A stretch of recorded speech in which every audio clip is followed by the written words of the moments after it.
living a life of a sea nomad for about 10 years now. And although I travel really slow, sometimes there's this longing inside myself to arrive. So today I'm going to scope out a place to settle down. So let's pack up some beers, fill up the tank, and see what's out there.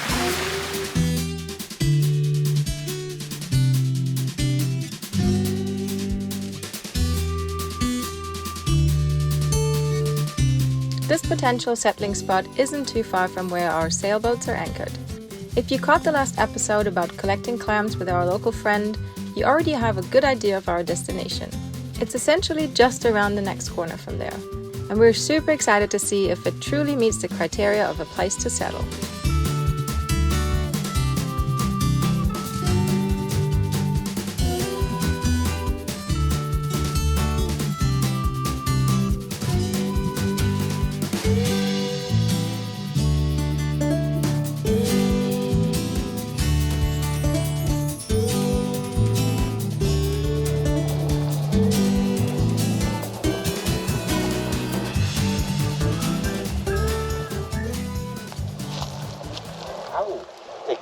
Tequila, hey!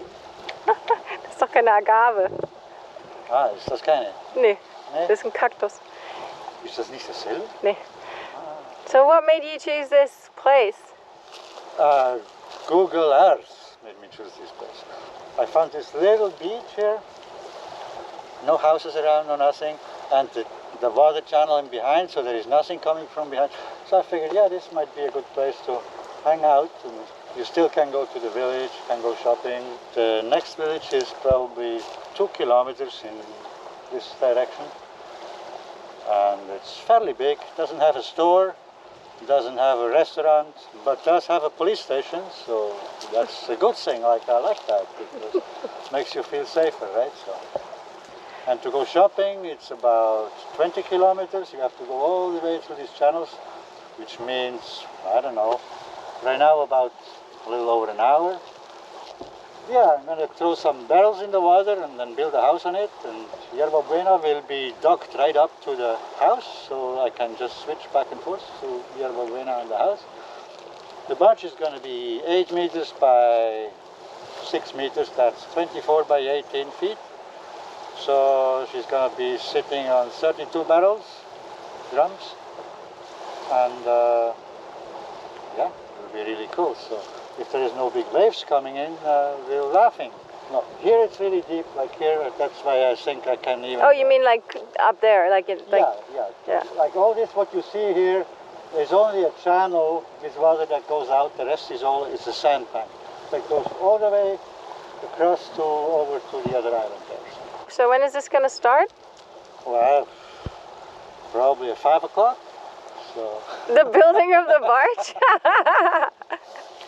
I don't know, it's just, you know me, like I'm just, you have your projects and I have this to think about. I definitely love the idea. I love the place. It's definitely approved. It looks really beautiful. Because what I'm missing over there in where we anchored right now is actually some nice beach and some palm trees. Like something that gives you shade, somewhere where you can actually sit. Because where we're at, it's mostly mangroves. So I think Paul has chosen a very, very good spot. I'm definitely going to come and visit. Oh, you better. So you better hurry up, huh? We found a shady spot, enjoyed a couple of beers, and delved into Paul's exciting plans for building his new floating home. True to his nature, Paul is not just a sea cowboy with grand ideas, but a man of action. His project has already taken impressive shape. Barrels organized, foundation laid, beams for walls and roof in place. Head over to his YouTube channel to witness the incredible progress of his awesome project. On a somber note, you might have noticed little Luca's absence in these videos. Sadly, he passed away while I was in Germany, and Paul, Boga, and I miss him dearly every day. So as you can tell, the settling down part was not about myself, but about my friend Paul. I'm not quite ready yet to settle down, although I do kind of get the feeling sometimes, and I have a couple of ideas in my mind of semi-settling down. But more about that some other time. When I broke the news to my parents in 2010 that I was going to quit my corporate job and buy a sailboat and untie the lines to go explore the world, naturally one of their concerns was circling around financial sustainability. And YouTube vlogs weren't the kind of income source back then as they are right now. And I had this secret dream that I wanted to craft jewelry from my journey and sell it. During my backpacking days, I had been secretly admiring those roadside craft sellers.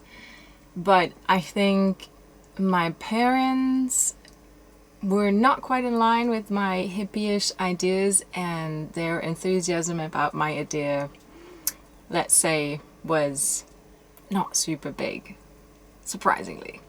But fast forwarding to today, it's a special occasion for me because we're about to embark on a photo shoot for my first jewelry collected made from recycled plastic. Not all the plastic is gathered from my journey with Karl, but a significant amount of it is, and they're all meticulously handcrafted except for the part that the CNC router took over. And the goal is to sell the jewelry online, helping to fund the work that we do with InMotion. John, who's a good friend and our neighbor here in Jiquilisco Bay, he's going to be our photographer. Thank you for that. And Carmen, the granddaughter of Arturo and Teodora, she has organized 6 of her girlfriends who are going to be our wonderful models today. So 14 years later, I'm finally pushing towards making this dream come true. Maybe not selling on the roadside, but online, but still. So I'd be overjoyed if you would consider purchasing some of the recycled earrings. They make perfect gifts and they bring a lot of happiness and color into one's life. And all of the profits are contributing to our efforts that we do with InMotion, ensuring that your purchase has a double impact. It's preventing plastic from entering nature in the first place, and it's fueling our fight against plastic pollution. Now, let's get ready for our very special version of Top Models El Salvador. Hola, chicas! Hola.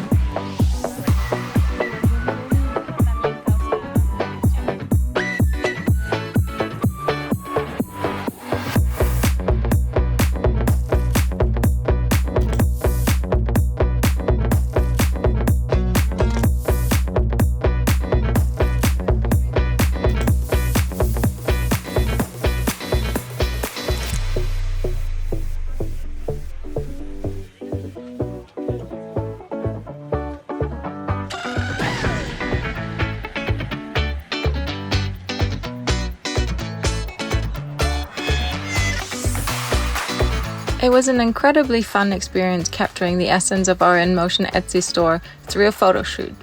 The girls seemed to thoroughly enjoy the day as models, and after overcoming some initial shyness, we got chatting, exchanged some stories, and she had gorgeous smiles captured by the camera. While there were better shooting options on shore, the girls were eager to explore my sailboat. So one of our models graciously gave us a lift in her panga to my boat Karl.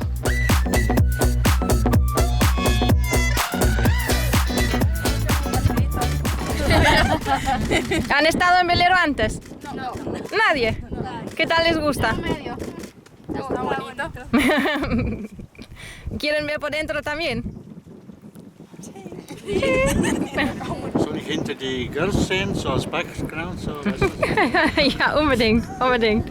As we reached the boat, the girls immediately immersed themselves in taking Titanic selfies on the bow. We cranked up some local music and the deck transformed into a dance floor, where the girls showcased some pretty smooth moves, letting me join their lively circle. Karl, I'm sure, reveled in the joy of having so many female visitors, surrounded by laughter and happy dancing feet. Later, I gave them a tour of the interior and they were amazed that this little floating space contained everything one needs to get by. I cherish this unique experience and I'm over the moon grateful to my models from El Salvador for spending a day with us and allowing us to capture them wearing my first earring collection. The sun had set by the time they left, and now all that's left to do is to sift through the photos John took. But more about that on in-motion.org/impact-store. I'll see you over there.